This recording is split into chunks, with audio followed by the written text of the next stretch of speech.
Welcome back to Channel Sport on Sunday. You've just seen the visuals of a Nigerian Premier League match, and that is between Cardinal United and Dolphins of Port Harcourt. You saw the terraces, how very empty it is. And that is the state of football that we've been in, and we know we expect that we have how we can move. I don't know if we can just oppose what is happening even in third division clubs in London at the lower tier, in England, actually in England. Let us see, what you get there. Today our concentration will be on the Nigerian league, but let me just introduce my friends in the house temporarily, and then we'll take a detour before we come back. Clement Timley. Good afternoon, Mr. Shonobo. How are you? Very well, thank you. For those of you, you get to know him as the program goes on, but for those who have worn the shirt of Nigeria, who have represented us in football at the topmost level, one of those wing wizards is who we have here. Forget his belly now, because when he's on the wings, you know that yes, you have somebody who really does it the way it should be done. I mean, you're enjoying it over there, and also my younger brother there, part of the team always, my expert analyst Yemi Bakare. Yemi, how are you? Good afternoon, viewers. It's a pleasure being with Timley on set today. Thank you. Star. Thank you very much. We see you do it in your days. Is that Israeli? That's actually before getting into the studio. The son plays for the Israeli national team. Yes. So okay. We'll come back to football, but first of all, let us so that we can have some brighter day today, because I know the discussion is going to be very, very a little bit tough, a little bit on the dark side, a little bit on that side that you don't want to hear, because the stories won't be pleasant. Actually, I'm preparing your mind for this. But in the past 4 or 5 years, the world have been saying, are we going to have a Mayweather-Pacquiao versus a Mayweather? Did I call him Money? I think his name is Money. Because Mayweather has it typifies everything money. We'll see some visuals of what happened during the week, because Mayweather was accused of a lot of things. Toying with marijuana, asking people to fight to death, in the ring. It's like, no, you're supposed to fight 3 minutes per round. But they say, look, go ahead until somebody, I quit. It is not wrestling. So, I mean, okay, there is this. Of course, this is his reply, Yemi. This is how he replied. Exactly. Mayweather, we know him, the TMT, the money team. Yes. But Mayweather is referred to as the money man himself. He has elevated boxing, the packaging of a boxing bout to another level. Now everybody wants to be a boxer. Even my own dear Ken, at close to 50, now wants to be a boxer. I'm about 50. And I want to go to the ring. If I can have some of these, there is nothing wrong with it. Exactly. we saw Mayweather's last fight against the Argentine. Yeah. Pay-per-view, we saw the guaranteed amount of money he was able to get. We saw the number of viewers. 32 million guaranteed. 32 million guarantee. Yes. In one particular bout, just turn around. And Mayweather, again, went home with close to over $50 million. Yes. Putting the pay-per-view fees together. So now Manny Pacquiao and Mayweather is the fight everybody has been longing to see. And Mayweather replied Manny Pacquiao that Manny Pacquiao is looking for his last payday, and the only way he can get it is to fight a Mayweather. And Mayweather now came up with. Can we see that? Can we see those visuals on what the guy posted on Instagram? Can we see this? Pictures is ready. That was the 2 fights before. Okay, there he is when Pacquiao was knocked down. He was actually leading on this fight. Exactly. Before he got that sucker punch and he went down. And I think one of these boys, who is this musician?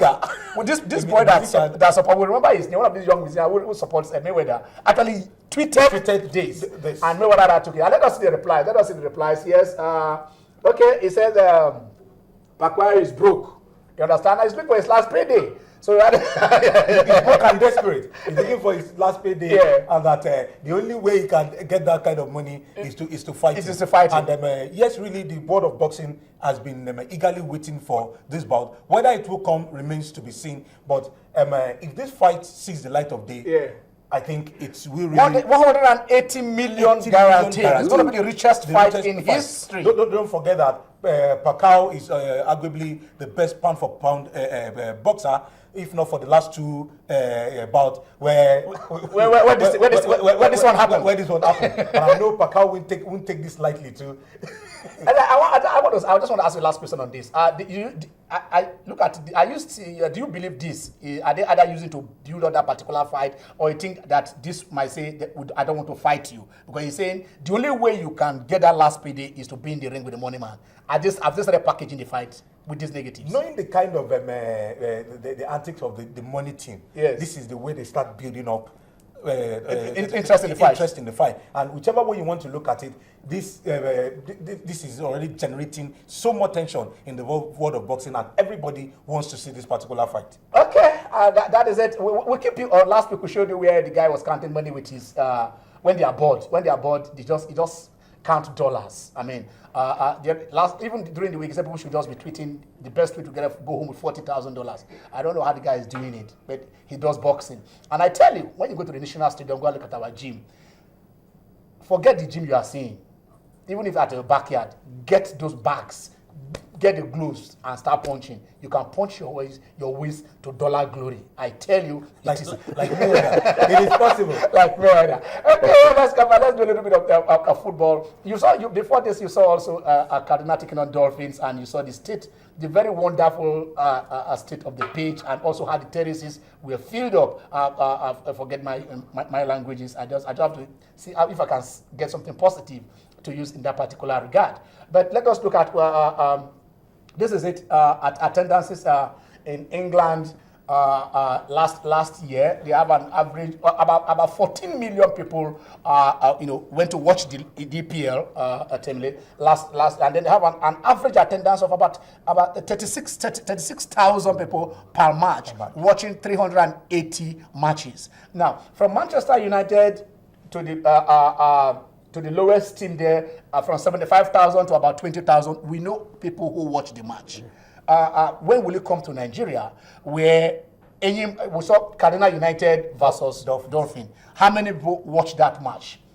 I mean, do they have fans? If they have fans, do the fans go to watch those matches? If they watch those matches, how many of them watch? If they watch, how much was paid? Do we have? Look at, you can see it. That is right there. You can see the number of each match. After Man United, Arsenal, Newcastle, that is how they are, and the average team that when they, that is Chelsea. In 19 home matches, how many persons watch the match on the average? Temile. Yeah. Well, you see, basically, you cannot compare the European football and the Nigerian standard. Well, with the game I saw right now, it's like, it's just the supporters alone watching the team play. Because did you see the supporter? No, I didn't see the supporter, but I saw I can hear the drums. Okay, you had the drums. Okay. I had the drums, but you can see when it tells everywhere is basically empty. Yeah. And on the pitch also, I think personally I wouldn't go and see that type of game because it's not going to be interesting, So okay, what we are saying, Yemi, when in football clubs before, today we'll talk about sponsorship, we'll talk about packaging, we'll talk about every other thing. Is it not the gate fee that traditionally is where they're supposed to get their money from? So if people are not going to watch the matches, where do they get the money from? Yes, the main source of income where the football team should get its income from should be from gate takings. Yeah. But unfortunately, our game has degenerated so badly that people no longer want to go to the stadium. This is a shot of Port Harcourt, Jesse. I'm sure probably if I were not to be privileged to be close to somebody there to be able to buy this shirt, I wouldn't have been able to get it. Yeah. You see clubs in Europe, unveiling players alone, a single player, they will tell you we've sold so amount. Mario Balotelli, they sold, about 50,000. About 50,000 on the first day. By Liverpool. Exactly. Yeah. But now you see, when you talk of people coming to watch games, you have to talk about security. Do we really have security at match venues? Then you have to talk about the quality of play. You have to talk about the quality of the pitch. See what we just. So what are those who are managing the club? What are they looking at? That is what we're saying. You see, until when we stop seeing sport as a propaganda tool, and we start seeing it as main business, we will never address this issue. We will never move forward. Because when you have like 20 teams in the league, a team are sponsored by government. Government does not ask those administrators to come and give account of how they have, what they have made the previous season. They go back to government again, collect money, and get spent. All right, they're not accountable to anybody. Government sponsors all the teams. Let us see if we can see Abia. Do we have Abia versus Enyimba? Okay, that is the match. These are two teams that are sponsored by the Abia state government. A government having two professional clubs, I mean, it's not going too far. I think it's really far too far. Other sectors of the economy will suffer for it. This is taxpayers' money. And you see, when this club, you hear that the transfer window opens, they are supposed to sell players. Some of these players goes to Europe. But do they really give account to the government? And like you said, the attendance at the league venue, people don't pay to enter. Because what's there to? Let me come to Temi. You play for Nigerian with the club sides. You played in Benin. Yes, I played in Rangers. Yes. Abiola Babes, Shooting Stars, BCC Lions, and a couple of them like that. Okay. You also played in Israel. Yes. Now, Shooting Stars, government owned. Yeah.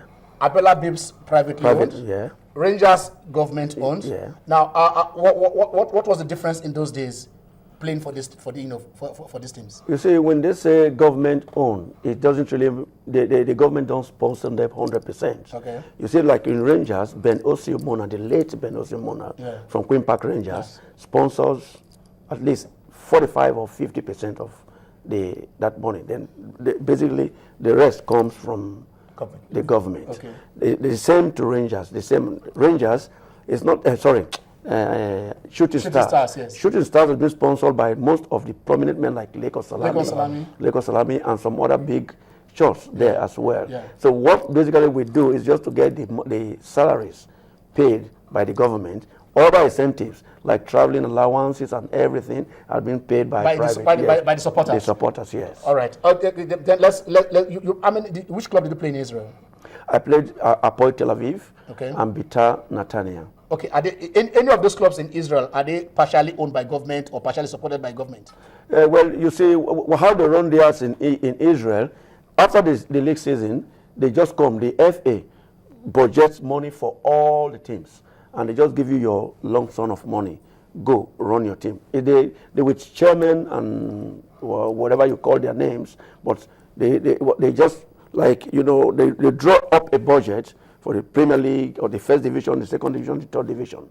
The first, second, third, they have the higher sum of money that are playing the European competition. Then the other ones they just give them their money. How you run your team, it doesn't really bug the government anymore. Okay. Yeah. So the way they do it there is like government sponsored, but once the FA privately run, the FA brings the money. It's not even the government. Okay. The FA of that country bring the money. Yeah. Okay. All right.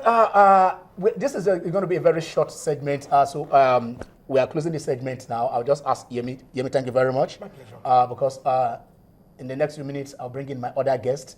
And then we are actually going to look at the players' union in Nigeria. Do the players have a say? Should they have the say? Have they been having their way or their say in how their affairs are being run in Nigeria? It is Channel Sport on Sunday.